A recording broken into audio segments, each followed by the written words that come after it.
Hi, everybody, and welcome back to Cat's Track. Thank you for subscribing, liking, and sharing this with your friends. Today's episode is with our friend, Monique Simair. Monique was born in Prince Albert, Saskatchewan. As we all know, you can't spell paradise without P-A. So funny. Monique tells me that she would genuinely love it if I say that her loved ones were a bunch of nerds, especially her brothers.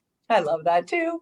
Monique's close circle has many entrepreneurs and business owners and has shown so much strength, grit, and tenacity, especially over the last year. She's extremely impressed and inspired by them all. And yes, I'm impressed by her as well. Besides her loved ones, Monique is most passionate about creating change, disruptive innovation. Now you can see why we're friends. She loves figuring out what will really work rather than what's always been done. Boring. Friends, you'll find her full bio attached. Monique, thank you so much for joining us today. Thanks for having me. I'm glad you're here. I'm really excited to hear what you have to say. Are you ready? I'm looking forward to chatting. Okay. First question being, why do you do what you do? So I'm not even sure what all I do. I do so many different things all the time. Like when people ask me, what do you do? I'm kind of like, well, so many things. And I like that variety. I remember being a kid, getting asked like, well, what do you want to be when you grow up? And the thought of being one thing was terrifying. So I just like my solid answer was I was going to invent names for colors. And I still think that'd be a good job, but everything I do ends up circling around innovation, improving sustainability, both environmental, business, societal, bringing that together. And so I think why I do what I do is because when I see something that can be improved, it really bothers me to sit back and do nothing about it. And especially, I've been building businesses for a decade, but through COVID, I've seen a lot of people just waiting for something to happen. And I'm like, no, if we wait for people to do something, no one's going to do it. So I do it because there's three types of people: those who create change, those who wait for it to happen, and those who are surprised when it does. Oh, so I want to be a change maker. I want to be controlling what's happening. You are that, girlfriend. Oh my God. I love it. Yeah, you definitely don't sit back and wait. I do have a question before we carry on, though. We need a new prime minister. I'll keep an eye out for one. Funny girl. All right, I'll keep working on you on that one. Advisory roles, like over the past while, for both the Harper and Trudeau governments on innovation, science, and I really like having a background advisory role, especially as a scientist and a technical background. I like being able to do that, but the public face thing, I think it limits what I can actually do. Oh, that's true. It's unfortunate, isn't it? Gosh, we need people like you in leadership. It's a thankless job what they do. I kudos to anyone who runs for public office. Whether or not I agree with the policies, great on them of having the guts to do it. Oh, I agree. Put their name on the ballot, not happening. No. Understand. And what about your top 3 things that you want to share with the audience today? Well, top 3 things. I thought I'd keep it general rather than about what I specifically do in my company and stuff. Top 3 things would be to talk about resiliency and bouncing forward, openness to change right now, and thinking about what the future would look like. So do we really want, I've heard a lot of people talking about going back to normal or even new normal. It's like, is normal what we want? It's what got us here. That's right. Really what we want? Dare to dream big. Oh, I love it. Very good. Actually, I don't know if you heard the track with Curtis with ATB. He coined 2 phrases that I think you'll like. One is instead of course, EQ is one, but he's saying now we need AQ, agility quotient, or agility ability quotient, but mostly agility quotient. And the other thing was not new normal, new frontier. Yeah. Looking out at their horizon and seeing where things are going, because there's been so much, I like disruptive change when it's intentional and purposeful. but disruptive change often just happens to us.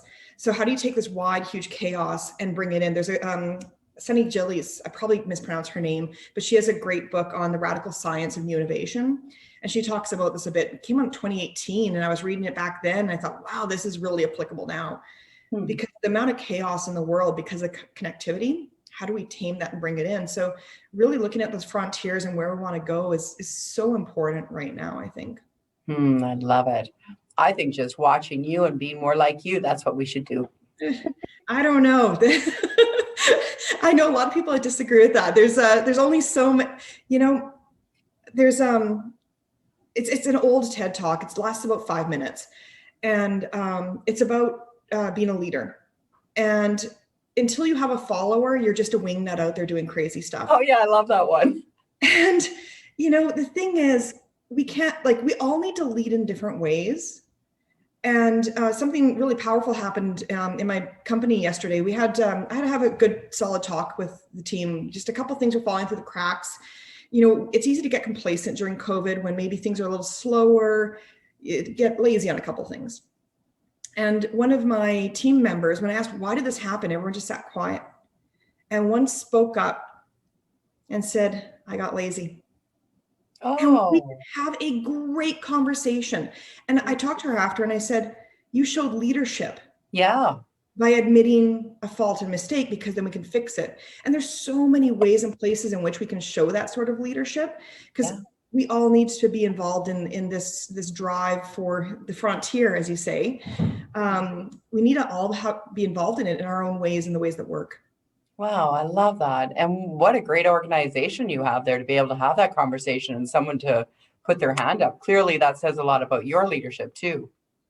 There's great people in the team that we have, and it just keeps growing. And it's actually one of the things that I found really fun about going through all the craziness of COVID.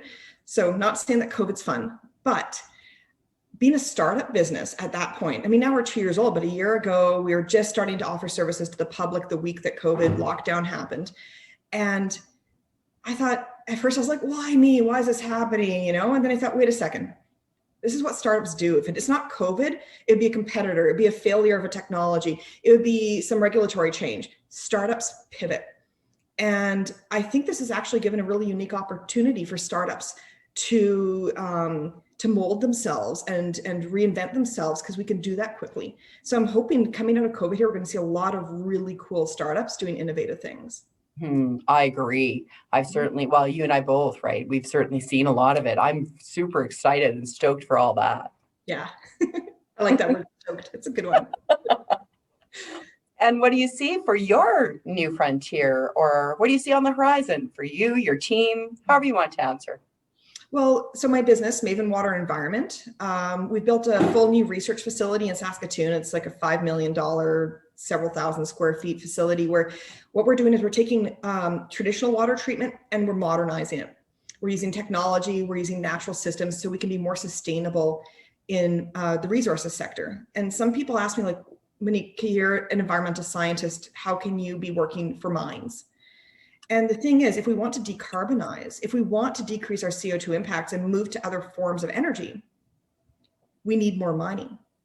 This is a trade-off that doesn't get spoken about in the public rhetoric. And so if we need more mining in order to build wind turbines, to build electric batteries, to have solar panels, how do we do that more sustainably? And during operations of a mine, they're generally okay, how they know how to treat their water and everything. But when these things close, what do we do with that water? And that's where we're focused on increasing that sustainability and the predictability of how we can maintain that water quality. So for us right now, just in the past couple of weeks, we've expanded our services to projects in a few other countries. We're looking to hire 100 scientists and engineers in the next 2.5 years. Might as well be ambitious, right? We're building up critical mass. We're looking for people that are Swiss Army knife type of people, rather than just single skill and task. And so, what's on the horizon for me is a lot of that. And then my fun stuff is still, I love doing advisory roles, policy development, all that. It's kind of like a hobby that gives me balance to the business and science. So Wow, amazing policy and all that. How do you do all that? I have no, where do you sleep? Well, I actually love sleep. I need a solid 8, you know? So do Um, I. but I think for me, the intersect that I have of science and business, I think of everything as ecosystems, whether it's business or an actual like environment out there. Everything's an ecosystem and you need balance. You know, things can shift a bit for a while, but you can break it. You know, everyone learns about the wolves and the rabbits in ecosystem when they're kids. It's very similar in business and in society and politics. So I'm always looking for that massive wider network, the systems side of things, and what's going to have a trickle down effect somewhere. So when I found this intersect of science and business, everything, I kind of view it the way that you'd see a musician or an athlete. Like if an athlete happens to go to the gym when they're not playing their sport, you're like, oh, why are you doing that? Aren't you Yeah. sick? No, it's like, oh, that's cool. That is related to. If that athlete is eating a special diet so they can perform better, you're not like, oh, why are you doing that? You're always doing stuff. You know, why would you go the extra mile? You're like, I get it. Yeah. And so that's kind of where everything pulls together. Why I just get passionate about all this. It's kind of like having hobbies that feed into what I love. And my work is something that I get passionate about. So, you know, when you enjoy something, you find the time for it. I agree. Yeah, and everybody says that about me too. It's like, oh, you got too much going on. I'm like, I don't know. It kind of smashes all together. Yeah. Yeah. And you get these like benefits of like, when you're doing this and this, it's not that much time and that much time. It's just this much time because they all benefit one another. There's synergies that happen and momentum that builds. And I can see from your energy, you're obviously somebody who builds off of more energy too and creates that sort of. One of our core values at Maven is be the catalyst. Oh. And something that non-chemists might not know is a catalyst accelerates a reaction, but is never consumed or used up. Oh, I love that. Oh, I got goosebumps. Yeah. So it's kind of a science nerdy thing for us scientists, but like we really believe in that because the more you can accelerate others and those around you, the bigger the reaction you can make. It shouldn't consume you. It should actually energize you and empower you to do that more. I agree with you. I see many awards in your future besides all the ones that you've already won. And congratulations on your most recent with ECO. Well done. Thank you. I was very honored to receive that. It's, you know, to get a national award for having impact on the environment and sustainability. It's quite an honor, and from such a prestigious group such as Eco Canada that does all the accreditations for environmental professionals. So I'm very excited and excited to work with that group on more things too in the future. Well, they chose well, and I look forward to many more awards coming your way. Thank you. Well, I'm looking forward to you too, because I can just see like you're like lighting up everywhere right now. So I'm excited to see where that energy goes that you're putting out there. Thanks, Monique. I'm so glad we met. Thank you so much for joining us today. Thank you. And thanks everyone else who is listening. Everyone, Monique Simair, oh my gosh, a powerhouse. Check out where she's going, where her team's going, what an impact they're making on the world today. Thank you so much for joining us on Cast Track. We'll see you next time.